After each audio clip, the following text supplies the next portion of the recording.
In this video, I'd like to discuss two philosophers. The first philosopher I'll be talking about is Plato. Now, this is my take on Plato's allegory of the cave. Knowledge is an importance, and you are blind without it. We are stuck in a cave and are being held hostage if we do not have or seek knowledge. We are attracted by these shadows on the wall. We may have some sense of what it may be, but do we have the knowledge to know is it real or if it's in its true form? See, without knowledge, we do not know what is true or false. We can only have beliefs.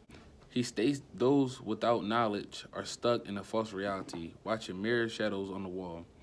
As we see with the prisoners in the cave, it is up to us to seek knowledge and want to know, and have a teacher along the way to guide us out this cave of beliefs and into the world of reality. Socrates looked down upon those who still are in the cave of belief.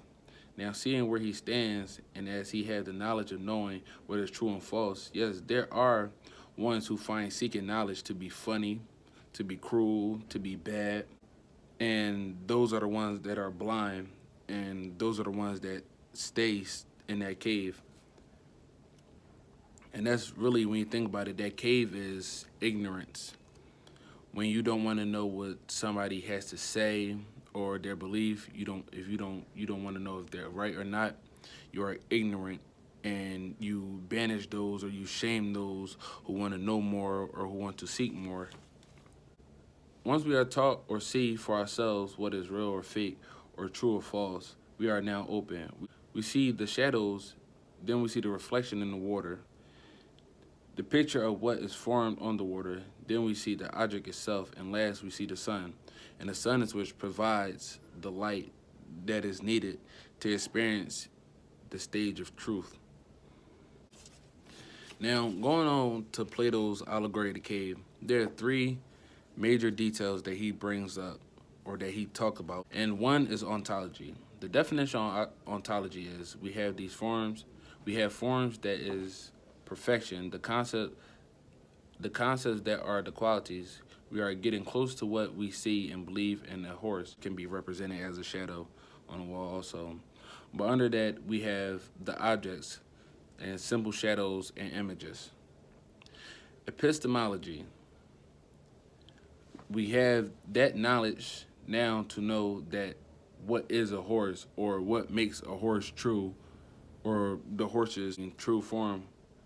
But before we can only believe and have the belief that the horse is a horse, we think we are true, but we aren't certain.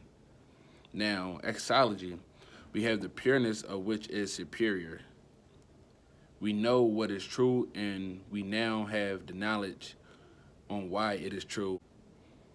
We also have the ability to reason based off reflections, questions. My next philosopher I'll be talking about is Aristotle.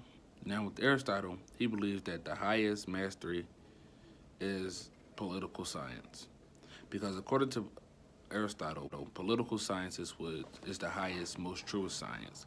It's the science that gives all other sciences its positions and its roles to play. It also is the science that shows or puts people in specific classes and which class they should belong in.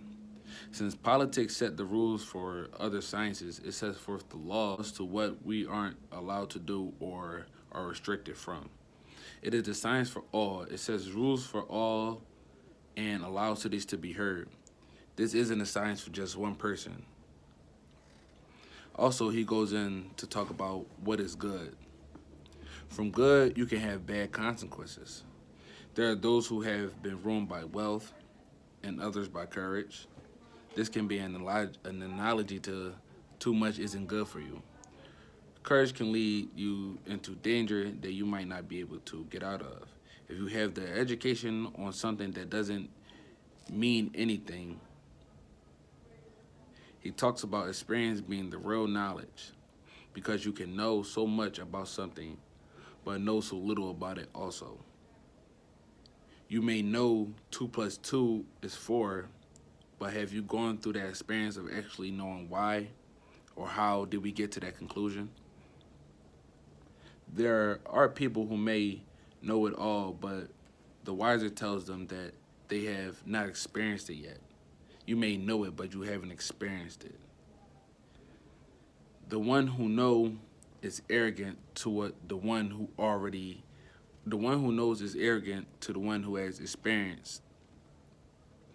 Then he talks about the good, how people go about what they deserve in life, what they may get, and what actions lead to it. People rely on their success, on how good their life may be. Happiness requires complete virtue in life. Then he also talks about the lack of mastery. Mastery can be considered knowledge. So the lack of knowledge. And when you have the lack of knowledge, you are ignorant. You can go back on what Plato said. The lack of mastery, you could be stuck in a cave. What hold us back or what we may be considered is weak. We have bad appetites. We given to stuff that we know is wrong. Then you may ask yourself, well, how do these two philosophers relate? Well, I'll explain.